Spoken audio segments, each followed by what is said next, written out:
घोसाळे जिल्हा परिषद मतदारसंघातून शिवसेना पक्षाने सर्वसामान्य व गोरगरीब कुटुंबातील उमेदवार म्हणून उर्वशी वाडकर यांना उमेदवारी दिली आहे. एका सामान्य घरातून उमेदवार दिल्यामुळे मतदारसंघात समाधानाचे वातावरण असून गावागावातून त्यांना उत्स्फूर्त पाठिंबा मिळत आहे. उर्वशी वाडकर यांचे पती उद्देश वाडकर हे अनेक वर्षांपासून राजकीय आणि सामाजिक जीवनात सक्रिय आहेत. गोरगरीब, कष्टकरी आणि सर्वसामान्य नागरिकांच्या मदतीसाठी नेहमी धावून जाणारे व्यक्तिमत्व म्हणून त्यांची या भागात ओळख आहे. गावातील कोणतीही समस्या असो ती तात्काळ सोडवण्यासाठी पुढाकार घेणारे म्हणून उद्देश वाडकर यांचा जनतेमध्ये मोठा विश्वास आहे.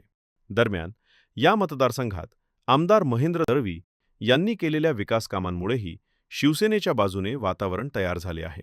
रस्ते विकास, पाणीपुरवठा योजना यांसारख्या अनेक महत्त्वाच्या कामांना आमदार दळवी यांनी मंजुरी दिली असून प्रत्यक्ष अंमलबजावणीमुळे जनतेला दिलासा मिळाला आहे. त्यामुळे या भागातील नागरिकांचा आमदारांवर ठाम विश्वास आहे. सध्या उर्वशी वाडकर यांच्या प्रचाराचा झंझावात मोठ्या प्रमाणात पाहायला मिळत आहे. त्या आणि त्यांच्या कार्यकर्त्यांकडून घरोघरी जाऊन प्रत्यक्ष संपर्क साधत प्रचार केला जात असून या प्रचाराला नागरिकांचा मोठा प्रतिसाद मिळत आहे. घराघरातून मिळणारा पाठिंबा आणि लोकांचा वाढता उत्साह पाहता संपूर्ण गावातील नागरिकांनी या उमेदवारीला एकमुखी पाठिंबा दिल्याचे चित्र स्पष्टपणे दिसून येत आहे. सामाजिक बांधिलकी, सर्वसामान्य कुटुंबातील उमेदवार आणि विकास कामांचा ठोस पाया यामुळे घोसाळे जिल्हा परिषद मतदारसंघात जनता पुन्हा एकदा शिवसेना पक्षालाच कौल देणार असे ठाम चित्र सध्या निर्माण झाले आहे. प्रथम तर मी आमदारांचा आभार मानेन, कारण मी खूप सामान्य कुटुंबातली महिला असून माझे मिस्टर आणि मी नेहमीच सामाजिक कार्य करत असते. त्याच्यानंतर पहिला थेट सरपंच होण्याचा मान या ग्रामपंचायतीला, कोकबन ग्रामपंचायतीला म्हणजे पहिली थेट सरपंच मी इथे झालेले आहे. त्या अनुषंगाने या ग्रामपंचायतीमध्ये आमदारांच्या मार्फत खूप कामं झाली. तुम्ही बघाल तर पहिला कामं यायची, पण कामांचा काही पत्ता म्हणजे फक्त पाट्या लागायच्या, पण त्याचं काही पुढं काही व्हायचं नाही.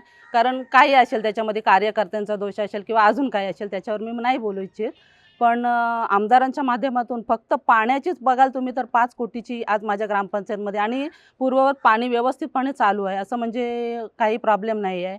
आणि याच अनुषंगाने मी तुम्हाला सांगू इच्छिते की जर मला लोकांनी संधी दिली, एक सामान्य कुटुंबातली महिला म्हणून एक संधी दिली, तर पूर्ण भागाचा आमदारांच्या माध्यमातून शेवटच्या घटकापर्यंत पोहोचण्याचा मी नक्की प्रयत्न करेन आणि त्यांचा आवाज बनून मी तिथे जिल्हा परिषदमध्ये त्यांचा आवाज बनून मी घुमेन. विकासाचे मुद्दे बघाल तर प्रत्येक ग्रामपंचायतमध्ये आज बरेच म्हणजे प्रश्न प्रलंबित आहेत. प्रत्येक ग्रामपंचायतीमध्ये फिरलो तर तिथं प्रत्येक नागरिक नवीन प्रश्न हे करतोय. कुठेही विकास पूर्णपणे झालेला नाही, सुरुवातीला झाला त्याच्यानंतर झालाच नाही, अशी प्रत्येक ग्रामपंचायतीमध्ये तक्रार आहे. माझं म्हणणं आहे एकदा एक वेळ तुम्ही आमदारांवर विश्वास ठेवून बघा. ज्या ग्रामपंचायतमध्ये आमदारांचे पाय जिथे रोवले त्या ग्रामपंचायतीचं नक्कीच सोनं झालं हे तुम्हाला बघायला मिळेल.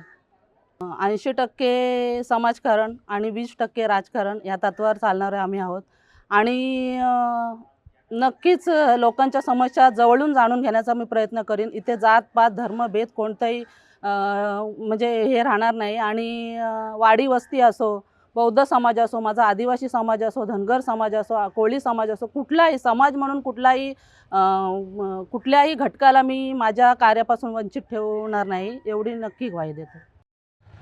नक्कीच सुरुवातीलाच मी माननीय आमदार महेंद्र दळवी यांच्या मनापासून आभार व्यक्त करीन, कारण माझ्यासारख्या एक सर्वसामान्य कुटुंबातील व्यक्तीला, कार्यकर्त्याला न्याय देण्याचा प्रयत्न माननीय आमदारांनी केला आणि आज माझी मिसेस उर्वशी उद्देश वाडकर 42 घोसाळे मतदारसंघाच्या जिल्हा परिषदेच्या उमेदवार म्हणून, अधिकृत उमेदवार म्हणून आमदारांनी त्यांना घोषित केलेले उमेदवार आहेत. आणि आमदारांच्या माध्यमातून आमदारांबद्दल बोलायचं झालं तर असं कुठलं गाव, वस्ती, वाडी नाही की तिथे विकासाचं काम नसेल. मग माझ्या ठाकूरवाडी असेल, आदिवासी वाडी असेल, बौद्धवाडी असेल, मुस्लिम मोहल्ले असतील किंवा कुठलेही गाव असेल, या प्रत्येक गावामध्ये आमदारांच्या माध्यमातून आपण विकासाचं काम केलेलं आहे आणि त्याचाच फायदा या निवडणुकीमध्ये नक्कीच होईल असं माझ्या मनाला वाटते. दे धडक बेधडक वृत्त देणाऱ्या आपल्या शिवसत्ता टाइम्स न्यूज चॅनलला लाल बटन दाबून सबस्क्राईब करा आणि बेल आयकॉनला क्लिक करायला विसरू नका.